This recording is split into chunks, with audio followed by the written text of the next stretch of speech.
GST के आने से पहले सर्विस टैक्स हुआ करता था।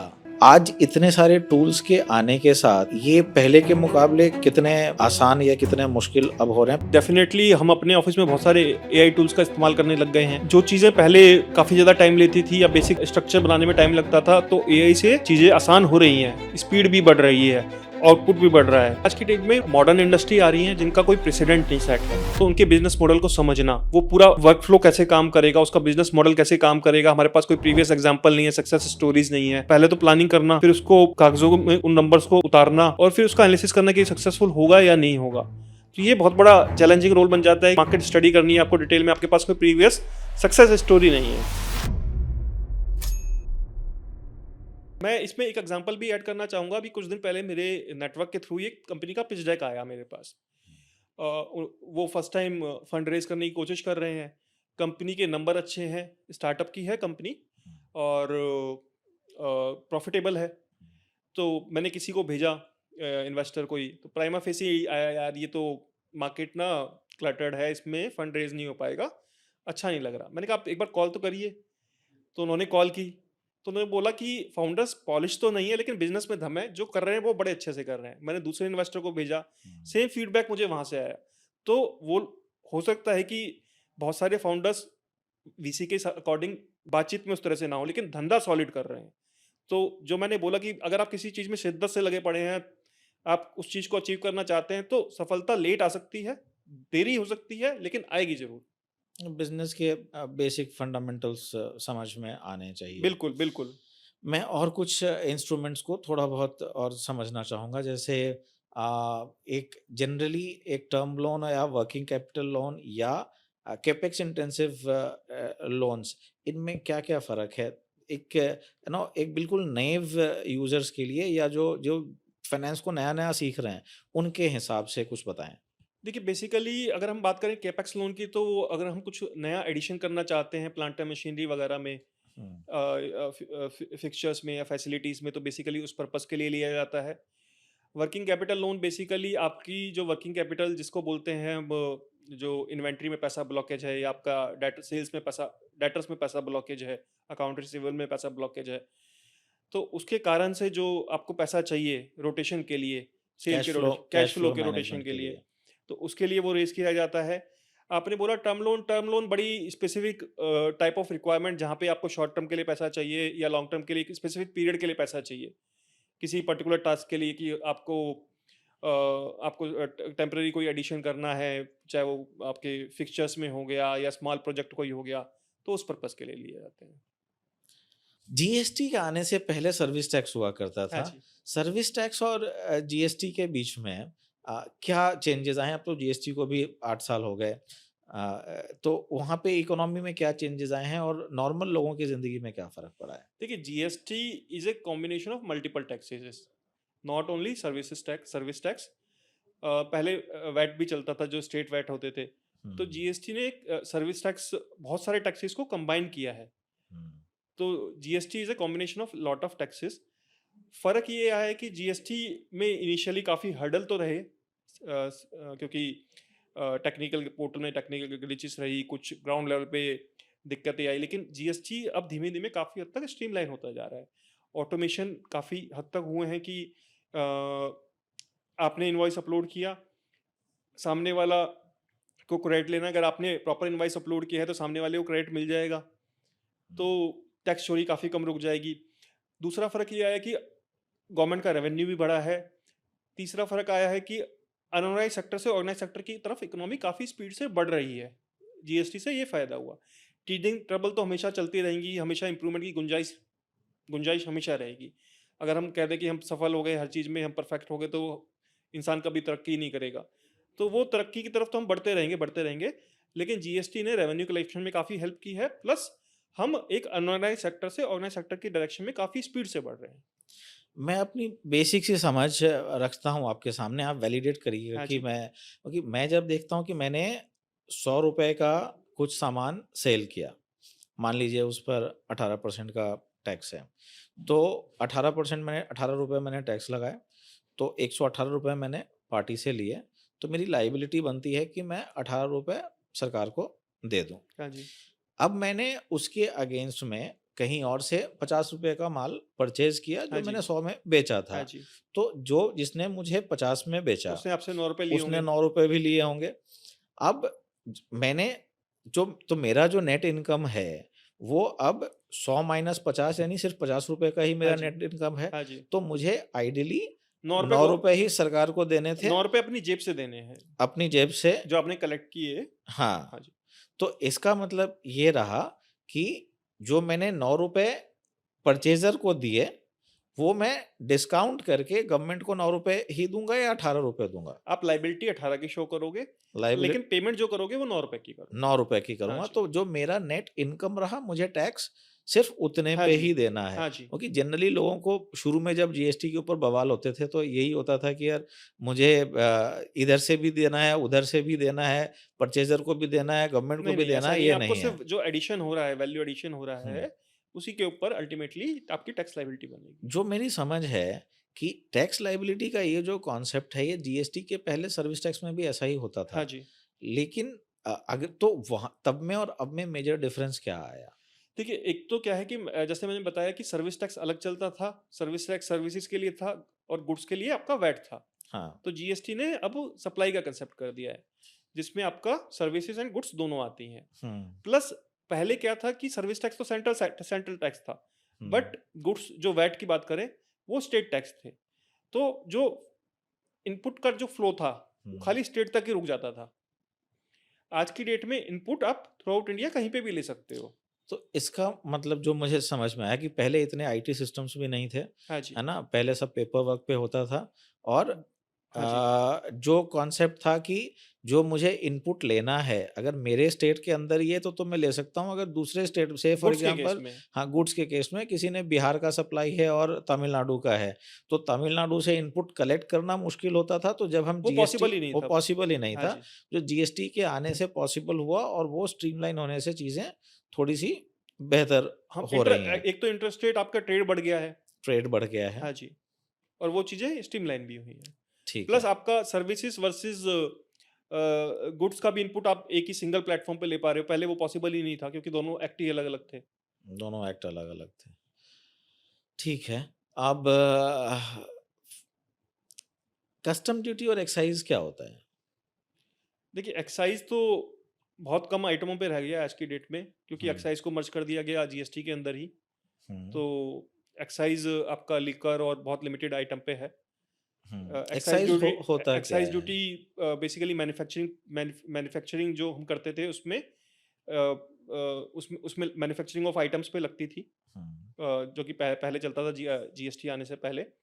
कस्टम्स बेसिकली अगर आप कोई आइटम इंडिया में इंपोर्ट कर रहे हो, तो आपको इंडियन टेरिटरी में लाने के लिए या क्लियरेंस करने के लिए आपको उस आइटम के ऊपर कुछ ड्यूटी देनी पड़ेगी। हुँ, जैसे अभी बात करें तो ट्रम्प ने इंडिया के ऊपर 50% का टैरिफ लगा दिया है। हुँ, तो इंडियन गुड्स कोई भी जाएँगे जो कि यूएस को क्रॉस करेंगी या हुँ। यूएस मेनलैंड में जाएँगे, तो उनको 50% ड्यूटी पे करनी पड़ेगी on the value of goods. On the value तो ऑफ सिमिलरली हर कंट्री ने अपना रेवेन्यू सोर्स बढ़ाने के लिए प्लस उस आइटम को हमें अपनी कंट्री में प्रमोट करना है या नहीं करना, अपनी इंडस्ट्री को सेफगार्ड करना है या नहीं करना, उस तरह से एक टैरिफ लिस्ट बनाई हुई है और उस टैरिफ लिस्ट के अकॉर्डिंग वो ड्यूटी चार्ज की जाती है।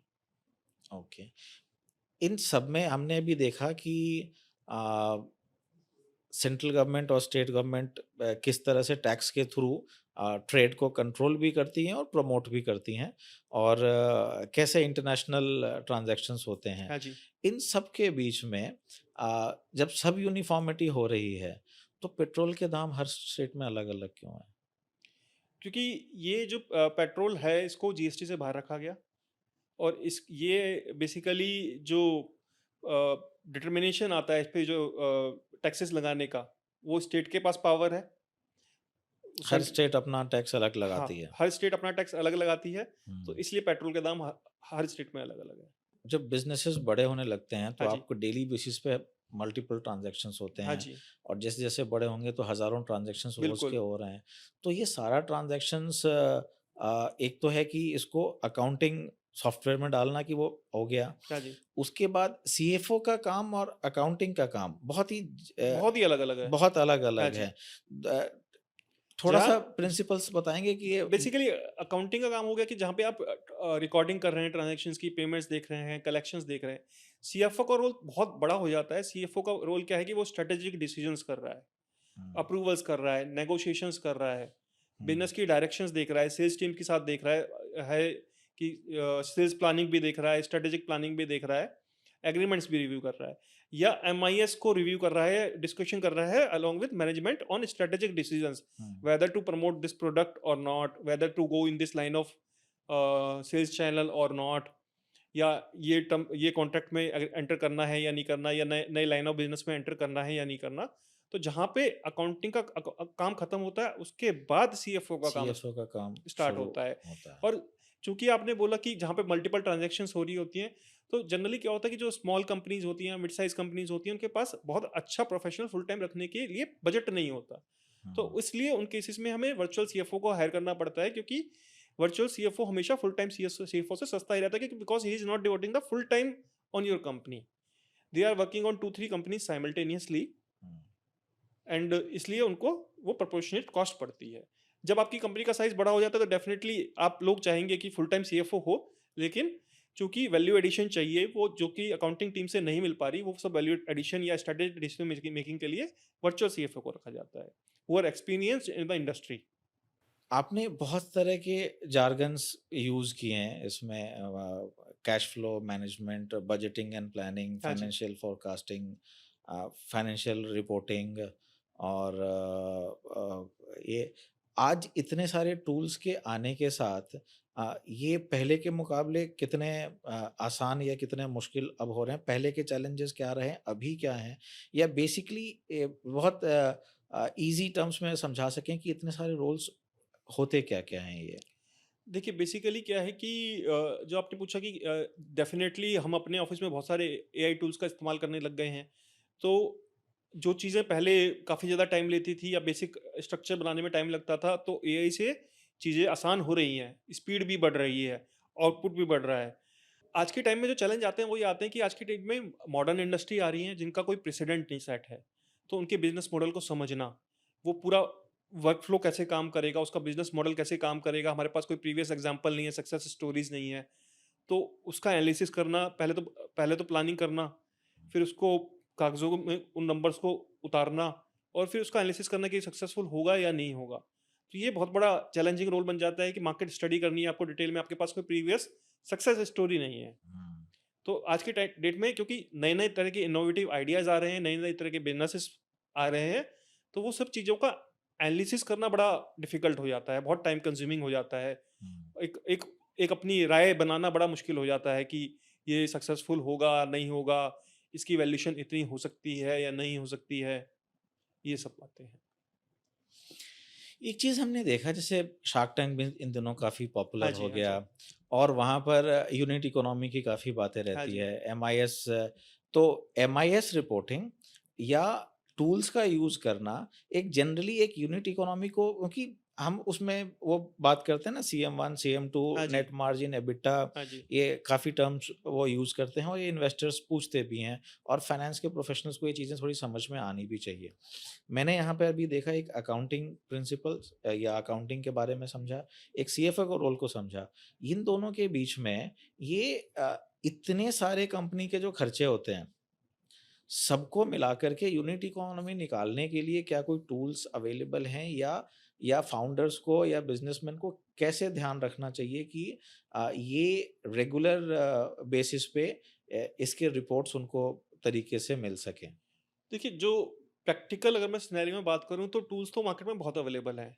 दिक्कत रिपोर्टिंग की नहीं है, दिक्कत ये है कि पीछे का जो स्ट्रक्चर होता है, बेसिक फ्रेमवर्क जो होता है, किसी का भी जो मैं बोलता हूँ कि बेस स्ट्रॉन्ग होना चाहिए, आपकी नींव मजबूत होनी चाहिए, आपका स्ट्रक्चर मजबूत बनेगा।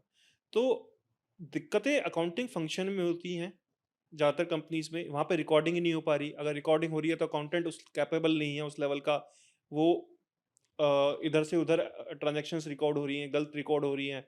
तो दिक्कतें स्टार्ट होती हैं अकाउंटिंग लेवल पे, जिसको लोग इग्नोर कर देते हैं बहुत ज़्यादा। उसको वो सबसे नॉन इम्पोर्टेंट फंक्शन समझते हैं, जबकि वो नींव है। अगर आपकी अकाउंटिंग प्रॉपर हो रही है, टाइम से हो रही है, तो रिपोर्टिंग करना चैलेंज नहीं है, वो आप टूल यूज़ करिए, एक्सेल स्प्रेडशीट यूज़ करिए या कुछ और तरीका यूज़ करिए, वो बहुत आसानी से आपका बन जाएगा। समस्या है नींव में, अकाउंटिंग रिकॉर्डिंग में। देखिए, जनरली छोटे बिज़नेसेस में तो यही होता है कि सेल हुआ, पैसा आया, ये दोनों रिपोर्ट हो गया तो बहुत है। उसके बाद धीरे-धीरे हुआ कि ठीक है टैक्स रिकॉर्ड करो, कंप्लायंस करो और रिटर्न को फ़ाइल करो। फिर जीएसटी के जो क्वार्टरली रिटर्न्स हैं ये सब फ़ाइल करो। इतने में ही सारे फंक्शन सिमट के रह जाते हैं। अब उसमें ये देखना कि मेरा कितना कंट्रीब्यूशन जैसे बैक ऑफ़िस का कितना कंट्रीब्यूशन एक मैं ट्रांज़ैक्शन में आपको जा रहा है। एग्ज़ाम्पल देके समझाना चाहूँगा, जैसे प्रैक्टिकल एग्ज़ाम्पल जिससे समझ में आ सके कि समस्याएँ क्या आती हैं। जैसे क्या होता है कि हमने बात की कि सेल्स, परचेज़, हुँ, एक्सपेंसेस हुँ, या पेमेंट या कलेक्शंस, हुँ, ठीक है? अभी इस प्रैक्टिकल डिफ़िकल्टी क्या आती है? जैसे एक कंपनी में अभी मेरे सामने आई कि सैलरी आपकी चली गई 10 तारीख को, ठीक है? अब एमआईएस इन्वेस्टर बोलता है या बिज़नेसमैन को चाहिए 5 तारीख को। हुँ, अब से जब तक सैलरी नहीं बनेगी तब तक वो बुक्स में रिकॉर्ड नहीं होगी और क्लैरिटी बहुत ज़्यादा नहीं आ पाएगी। चलो हमने एक बोला कि प्रीवियस ट्रेंड के बेस पे हमने डाल दी। लेकिन बहुत सारे केसेस में क्या होता है कि सपोज़ सेल्स कर दी, ठीक है? अब सामने वाली पार्टी से हमने अकाउंट लेजर ही रिकंसाइल नहीं किए। अचानक से उठ के हमारे पास डेबिट नोट आ जाते हैं 50 लाख के, 60 लाख के, हुँ, व्हिच इज़ रफली अराउंड 5% ऑफ टोटल सेल। हुँ, तो जब तक वो पिक्चर हमारे पास बुक्स में क्लियर नहीं है कि हमें इससे पैसा जो लेना है वो एक्चुअल में लेना भी है या नहीं लेना, क्योंकि सामने वाली पार्टी से रिकंसिलिएशन नहीं किया, उसने डेबिट नोट दिया, हमने डाले ही नहीं अपनी बुक्स में, ठीक है? या हमने गलत हेड में डाल दिए हैं, या हमने एक्सपेंस जो है वो मार्केटिंग, जैसे एक केस में क्या हुआ कि मार्केटिंग के जो खर्चे होते हैं, मार्केटिंग वाले 2-2 3-3 महीने के इकट्ठे क्लब करके देते हैं, हुँ। तो वो डले ही नहीं है बुक्स में। तो एक एक प्रॉपर सिस्टम नहीं बनाया हुआ हमने कि खर्चे हमारे मंथली रिकॉर्ड हो जाएँ। डेफ़िनिटली हम नंबर अज़्यूम करके एक एमआईएस तो बना लेते हैं, लेकिन उसमें डेविएशन बहुत ज़्यादा आ जाते हैं काफ़ी बार। ये जो भी आप कह रहे हो बहुत कॉमन सिनेरियोज़ है, हर हाँ जी। जगह होते हैं। रिइंबर्समेंट्स भी होते हैं तो वो महीने-महीने बाद या 2 महीने बाद अगले क्वार्टर में इस तरह से आते हैं। तो ऐसे सिस्टम्स में स्मॉल बिज़नेसेस को के लिए ऐसी क्या गाइडलाइंस होनी चाहिए कि ये चीज़ें इसकी इम्पोर्टेंस कितनी है? जनरली क्या होता है कि ये भी देखते हैं कि यार ठीक है ज़्यादा फ़र्क नहीं पड़ता, इनको हटा दो, इसकी एंट्री मत दिखाओ और रिपोर्टिंग को क्लोज़ कर दो।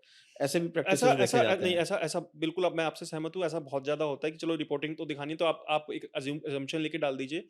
तो इस केस में बेसिकली हम लोग क्या करते हैं, ज हमने करना स्टार्ट भी किया और इसका इसका आउटपुट भी बहुत अच्छा आया। हम अकाउंट्स टीम के साथ बैठे, एचआर टीम के साथ बैठे, मार्केटिंग टीम के साथ बैठे, उनके साथ डिस्कस किया कि बताओ क्या समस्या है आपको? उन्होंने बोला ये समस्या, हमने कहा कि इस समस्या का ये समाधान है। हुँ, ठीक है? और आपको इस तारीख तक दे देना है।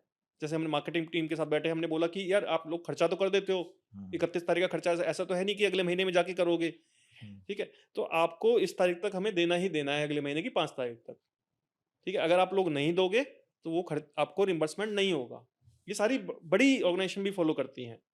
तो वो हार्ड एनफोर्सिंग करना पड़ जाता है कि देखिए, भई आपको आपको करना ही पड़ेगा, नहीं तो लोग आपको फिर वो सिस्टम्स कभी उस कंपनी में नहीं बन पाएँगे।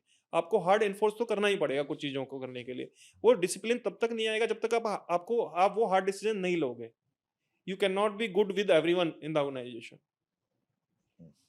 तो आपको एक डिसिप्लिन लाने के लिए थोड़ा-सा सिस्टम्स को हार्ड भी करना पड़ेगा, थोड़ा-सा टाइटनेस भी रखना पड़ेगा, और जब वो चीज़ रेगुलर होने लगती है, तो जो भी न्यूकमर आएगा तो वो प्रैक्टिस बन जाती है। वो किसी को बर्डन नहीं लगता, क्योंकि इस ऑर्गेनाइजेशन में ऐसा होता है तो होता है। एग्जिस्टिंग टीम के साथ चैलेंज ज़रूर आएगा, लेकिन जब भी वो न्यूकमर्स या न्यू एडिशन होंगे तो वो उस चीज़ को फॉलो करते रहेंगे, and it becomes the part and process of the organization. तो फर्स्ट जनरेशन एंटरप्रेन्योर्स के लिए अगर आपको कुछ गाइडलाइन सेट करनी हो कि देखो जब हम नया बिजनेस चालू करते हैं या क्योंकि फाइनेंस तभी आता है जब वो बिजनेसेस का बिल्कुल। रोल होता है और बिजनेस में सबसे पहले होता है कि भाई टोटल खर्चा कितना हो रहा है और टोटल इनकम कितनी आ रही है, इनकम आ रही है नहीं आ रही है, प्रॉफिट हो रहा है नहीं हो रहा है। ये सब कई लोग बस ये ध्यान रखते हैं कि यार पैसे कमा लें वो बहुत है, ये सब बाद में देखते रहेंगे। बिल्कुल। आपका क्या गाइडलाइन रहेगा कि इ इन चीज़ों पे कितना ध्यान रखना चाहिए गिवन कि अब कंप्लायंसेस धीरे-धीरे टाइट होते जा रहे हैं? ठीक है, बेसिकली क्या होता है कि मैंने जो देखा है हुँ, अपने एक्सपीरियंस के अकॉर्डिंग, कुछ लोग से ज़्यादा कंप्लायंस फोकस्ड रहते हैं। वो हुँ, बिजनेस पे कम ध्यान देते हैं, कंप्लायंस पे एक्स्ट्रा ऑर्डिनरी ध्यान लगाना स्टार्ट कर देते हैं। हुँ। और कुछ लोग होते हैं बिल्कुल ही लीजर में रहते हैं, जो कि पूरा टाइम बिजनेस में लगे रहेंगे, कंप्लायंस पे ध्यान नहीं देते। दोनों ही तरह के केसेज़ दोनों के हैं। तरह के केसेस हुँ, में ही वर्स्ट सिनेरियो है। हुँ, ठीक है, मैं कहता हूँ कि कंप्लायंस को हमें दो कैटेगरी में रखना चाहिए, essentials and good governance practice. ठीक ओके। है, एसेंशियल्स जो मैंडेटरी हैं वो तो आपको करने ही करने हैं, हुँ, क्योंकि अगर वो नहीं करेंगे तो आपको आज समस्या नहीं आएगी, थोड़े टाइम बाद आएगी। सब कुछ एसेंशियल्स में टैक्सेशन। टैक्सेशन हो गया या जो भी कंप्लाइंस है गवर्नमेंट के, हुँ, जिससे आपको पेनल्टी लग सकती है। ओके। ठीक है, एक हो गया गुड गवर्नेंस प्रैक्टिस, जो कि गवर्नमेंट की तरफ से मैंडेटरी नहीं है, हुँ, but as a societal hmm, contribution या या organisation image, hmm, as a good good practices हैं, गुड गवर्नेंस प्रैक्टिसेस हैं हुँ, कि एसओपी होना चाहिए। ठीक है, हर चीज रिटर्न में होनी चाहिए। हुँ, तो गवर्नमेंट की तरफ से एसेंशियल नहीं है ये चीजें हुँ। हर केस में। ठीक है, but it is a good practice. तो आप उसको थोड़ा टाइम के लिए इग्नोर कर सकते हो जब तक कि आपका बिजनेस स्टेब्लिश नहीं होता, क्योंकि उसकी कॉस्ट भी है, टाइम भी है, एनर्जी भी है। अगर आपका बिजनेस बिजनेस की तरफ से आपके पास टाइम है हुँ, और बिजनेस स्टेब्लिश होता है, आप करना चाहते हैं, तो नो डाउट आप करिए। लेकिन अगर उससे आपकी बिजनेस की ग्रोथ रुकती है, तो हुँ। आप उसको थोड़ा टाइम होल्ड पे डाल सकते हैं, एंड आपके नीचे जब टीम आती जाएगी, बंदे आते जाएंगे, तो आप उसको स्टार्ट कर सकते हैं। बेसिकली जैसे-जैसे स्केल बढ़ता जाए, आप उसको वैसे-वैसे एसओपीज़ या स्टैंडर्ड ऑपरेटिंग प्रोसेसेस को डिफाइन किया जाए, पॉलिसीज़ बनाई जाए और उसके हिसाब से स्ट्रक्चर्स को इम्प्लीमेंट किया बिल्कुल, जाए, वो गवर्नेंस प्रैक्टिस रहेगी, तो सारे नंबर्स फिर स्ट्रीमलाइन होने शुरू हो बिल्कुल, जाएँगे। आपका आपका ऑर्गेनाइजेशन का साइज़ किसी भी लेवल पे पहुँच जाए, फिर आपको कभी कोई दिक्कत नहीं आएगी। अगर आप अपने साइज़ के अकॉर्डिंग चीज़ें इम्प्लीमेंट करते रहें, कंप्लायंस से डेफिनिटली नो कॉम्प्रोमाइज़, हुँ, चाहे वो किसी भी लेवल पे हो, गवर्नमेंट की फाइलिंग्स करिए जो भी ड्यू हैं, वरना टैक्स एंड पेनल्टी लगते हुए हमने देखा है बहुत। लोग कहते हैं कि कुछ नहीं हो रहा, कुछ नहीं हो रहा, लेकिन गवर्नमेंट ने अपने जो डाटा बैंक बोले उसको बहुत इंटीग्रेट कर दिया है सिस्टम से, एआई बहुत ज़्यादा डाल दी है, तो पेनल्टी आज नहीं आएगी तो कुछ टाइम बाद आएंगी। हुँ, ठीक है, इवन अभी हमने न्यूज़पेपर में भी पढ़ा कि बहुत सारे लोगों पे पुरानी जो आईटीआर उन्होंने फेक फेक क्लेम्स किए हुए थे, उस पे पेनल्टियाँ लगी हैं। तो पेनल्टियाँ तो डेफ़िनेटली हो सकता है कि आपका लक अच्छा हो तो ना आए, लेकिन जिस हिसाब से गवर्नमेंट चीज़ों को टाइट टाइट कर रही है, तो पेनल्टी तो डेफ़िनेटली आनी ही कि है। थोड़ा बहुत ये बताएँ कि ठीक है, बिज़नेस की सारी बातें हो गई हैं। आज के टाइम में यंगस्टर्स को पर्सनल फाइनेंस के ऊपर क्या ध्यान देना चाहिए? कितनी सेविंग की हैबिट, कितना इन्वेस्टमेंट, कितनी मौज-मस्ती का खर्चा? बेसिकली क्या है कि अ, मैं इन्वेस्टमेंट से पहले तो बात करना चाहूँगा जॉब्स पे। जॉब्स। आज की डेट में बेसिकली या पढ़ाई पे बेसिकली क्या होता है कि आज की डेट में हमारा एजुकेशन सिस्टम स्किल बेस्ड नहीं है, जो मार्केट में डिमांड है। हुँ, ऐसा नहीं है कि हम बात करते रहते हैं अनएम्प्लॉयमेंट है, जबकि कंपनियां ढूंढ रही हैं अच्छे लोगों को। तो जो मार्केट में जो रिक्वायरमेंट है, स्किल सेट जो चाहिए, वो एजुकेशन सिस्टम नहीं दे पा रहा। हुँ, अब बच्चा क्या होता है कि जैसे मैंने बोला कि बहुत टाइम तक लगा रहता है पढ़ाई में, और एक टाइम वो पढ़ाई में लगा रहा और वो मार्केट रेडी नहीं है, तो हुँ, इसलिए उसको जॉब भी नहीं मिल पा रही। तो उस केस में सिनेरियो में क्या होता है कि फिर वो देखता है कि चलो मैं अपना स्किल सेट इंक्रीज करूं, तो इस तरह से उसकी एज 29-30 तक पहुंच जाती है, जहां पे वो कुछ मार्केट रेडी हो पाता है। हुँ, तो सबसे पहला क्या है कि हमें अवेयरनेस क्रिएट करनी होगी, अपने एजुकेशन सिस्टम में स्किल सेट बेस्ड करना होगा, ताकि जो बच्चा निकले वो मार्केट के अकॉर्डिंग निकले, और बच्चे को क्लैरिटी होनी चाहिए कि हाँ मुझे ये करना है, इस तरह से मेरी जॉब लग पाएगी। हुँ, नहीं तो क्या हो रहा है कि बच्चा पास कर रहा है, एमबीए पास कर रहा है, और फिर वो आता है कि सोचता है कि ट्रेनिंग कर लूँ कहीं से, कुछ स्किल सेट ले लूँ, उसमें 2-3 साल निकल जाएँगे, और उसके बाद वो मार्केट रेडी हो पाता है। उतने में उसका टाइम वो लैप्स हो जाता है, कह लो कि वो अर्न नहीं कर पा रहा। अब इन्वेस्टमेंट की जब बात करती हैं तो हम बात करते हैं कि अ, एक बहुत बड़ा चलन देखने को आ रहा है कि जहाँ पे लोग टियर 1 सिटीज़ में आना प्रेफ़र नहीं कर रहे, they are preferring tier 2, tier 3 city में रह के ही काम कर लें। हुँ, रीज़न उसके पीछे क्या है कि लो एंड सैलरीज़ में जहाँ पे हैं, जूनियर लेवल पे जो जॉब्स हैं, रेंटल्स बहुत हाई हो गए हैं मेट्रोज़ में। हुँ, गुड़गाँव की बात करें तो गुड़गाँव में अगर एक पीजी में एक बेड लेना है तो वो 10 से 15,000 मिनिमम कॉस्ट करता है। तो उसके पास से अपने सैलरी से सैलरीज़ उतना बचाने के लिए कुछ होता ही नहीं, वो तो हुँ, उसके अपने खर्चे में ही निकल जाता है। हाँ, तो पेरेंट्स भी प्रेफ़र करते हैं कि यार यहाँ पे अगर घर पे रह रहा है, हुँ, तो जो कमा रहा है तो वो अपना ही है। और बहुत सारे बैक ऑफिसेज़ टियर 2 सिटीज़ जैसे जयपुर, जोधपुर, हुँ। वहाँ पे शिफ्ट होना स्टार्ट हो गए हैं इस कारण से। ये आपने बहुत ही बढ़िया बात कही है, क्योंकि ये हमारा इस चैनल को बनाने का पीछे मकसद भी यही है कि हम भी यही देखते हैं कि जब तक करियर की समझ आती है तब तक आप 28, 29, 30 साल के हो चुके होते हो।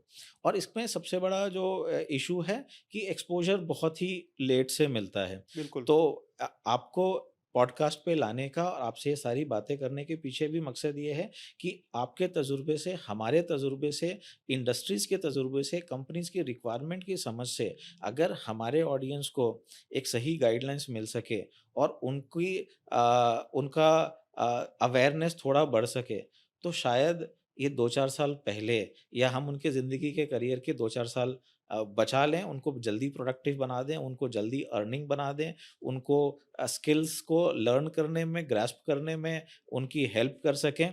आज मेरे ख़्याल से हमारे सारे ऑडियंस को हमारी बातचीत से बहुत कुछ सीखने को मिलेगा और एट लीस्ट फाइनेंशियल्स के हम बहुत डिटेल में तो नहीं गए, लेकिन फाइनेंशियल डोमेन के बेसिक कॉन्सेप्ट्स को समझ करके वो एक कॉल ले सकते हैं कि वो अपना करियर फाइनेंस के क्षेत्र में बना सकते हैं या नहीं बना सकते हैं। इसके साथ ही श्रोताओं, मैं आपसे रिक्वेस्ट करूँगा कि आपको इस बारे में जो भी कुछ नया आपने सीखा, वो कमेंट करके बताएँ। अच्छा लगा, वीडियो को लाइक करें। हमारा अगर पर्पस आपको लगता है कि हम एक आपके लिए एक अच्छा काम करने की कोशिश कर रहे हैं, तो सबके साथ इसको शेयर करें और सबसे ज़रूरी कमेंट करके ये बताएँ कि आपको इसमें से क्या बात अच्छी लगी और आप आगे कौन से कंटेंट को सुनना ज़्यादा पसंद करेंगे। हमारा वादा है कि हम आपके लिए आपकी चाहत के, आपकी पसंद का कंटेंट जल्दी से जल्दी लाने की कोशिश करेंगे। Thank you. जय हिंद, जय भारत।